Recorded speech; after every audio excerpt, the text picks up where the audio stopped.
a player, Yeah. a person who can like they have someone who can spread the floor, but they now have no point guard. Do you think they'll go with maybe a combo guard set? You can't do that though. Like not in the NBA. You need someone if you have Durant and you have Booker, you need someone who's going to be able to set everyone else up and get people shots here and there because those two are going to eat up those shots. Yeah.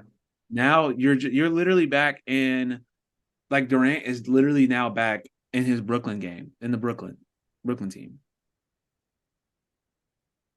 And on top of that, you have three people who are consistently hurt every year. This didn't answer anything. So Dre, speaking of Kevin Durant, does Kevin Durant now have more pressure on him than he did before to win a championship? He should have been having pressure on him since he got to Brooklyn. But there's like I don't think anyone has the same pressure like LeBron does or the Steph Currys or even like who was it? Or even You Giannis. you think LeBron and Steph have more pressure to win a championship right now than KD? Yep. Every single year. LeBron, Steph, even Giannis have more pressure to win a chip every year. Right now, though, right now, in terms of just legacy, you still think LeBron and Steph have more pressure? Yeah. Why? Like Why is that?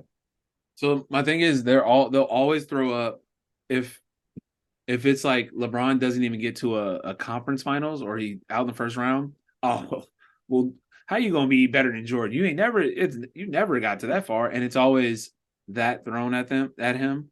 But if Mhm. KD loses, like no one said anything about KD losing in the second round. It was never. It was like, oh, they played hard. They got there. They were missing their all-star guard with Chris Paul. But everyone knows there's two things that are guaranteed in life. Well, three things: taxes, death, and Chris Paul getting hurt in the playoffs. Oh man. It's happened. Name a year it has not happened with him not getting hurt in the playoffs. um, What when he was a Charlotte Hornets? Was that back in 2008?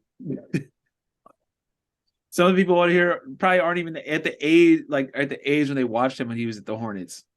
the OKC Hornets after they moved there after Yeah. Katrina. Okay. I'm sorry. Mhm. Yeah. So that's my thing. I'm saying like, and then on top of that, like it's just KD doesn't have true pressure until he was with that Golden State time, and then those Golden State years, and then when it was him, Harden and Kyrie, it was like, oh, everyone will keep bringing up the fact that they lost to the Bucks when they lost to the Bucks, but they'll be like, oh, well, he gave a valiant effort. He had 50. They lost. It's no like it's Uh, no doubts about it. They lost in the history books. It's a L. yeah. L. L. Okay, so let me ask you this: I if don't. if KD wins the championship, does he move into your top 15?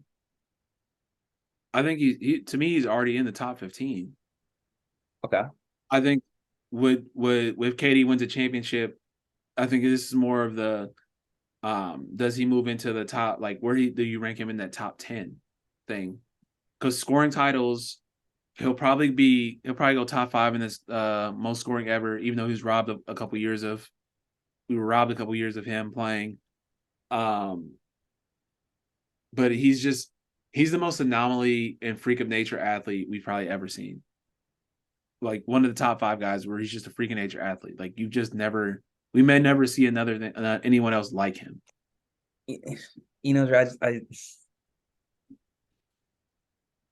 The reason that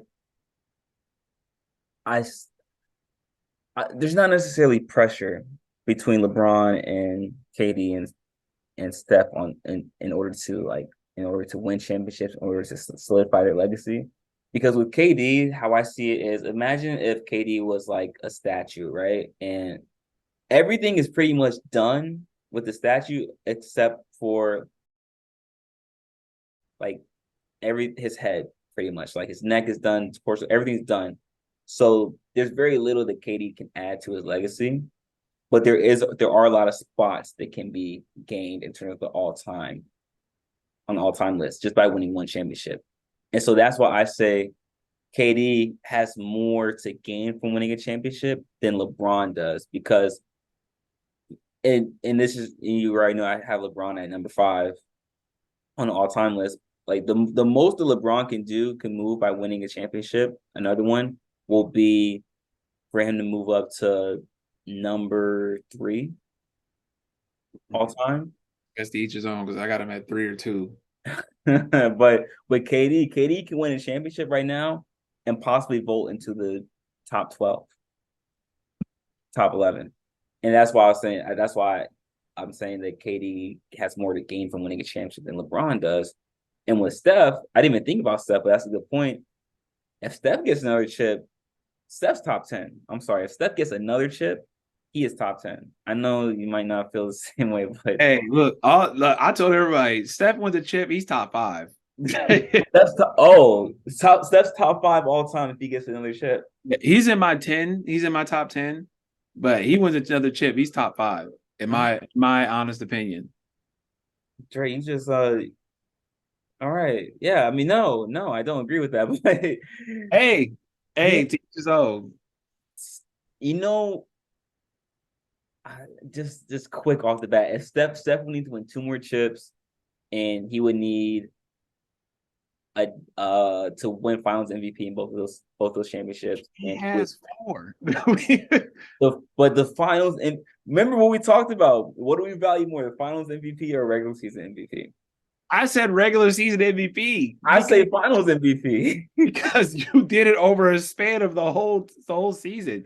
But what does it matter if you didn't do it when it mattered at the most pivotal You moment? know why I'd say why I said the regular season? Because you were the best player throughout the whole everybody throughout the whole league. You were the best player in the league. In the Finals MVP, it's like the 2 best teams, and it's the best player out of those 2 best teams. Like you could be on a terrible team and then be like, all right, I'm gonna will us to this playoffs or at least to the conference finals. If you can will your team to at least the conference finals, like we know your team's dirt, and you're like, yo, this dude's just carrying. We can't say anything else. Like that to me is crazy. Like when Jokic willed them last year to the playoffs, I was lost. But I tell people all the time, go back and look at that team and look who's on that team. Outside of him and Aaron Gordon, don't name me someone on that team. And most people can't. I see. I get what you're saying, but you know how impactful a Finals MVP is. I want to show you. I was going to say this to you. Andre Iguodala is going to be in the Hall of Fame because he has one Finals MVP. He was already in the Hall of Fame. I want to actually pull this question, guys. Let me know, please. Write in our comment sections. Was Iguodala a Hall of Famer before he won that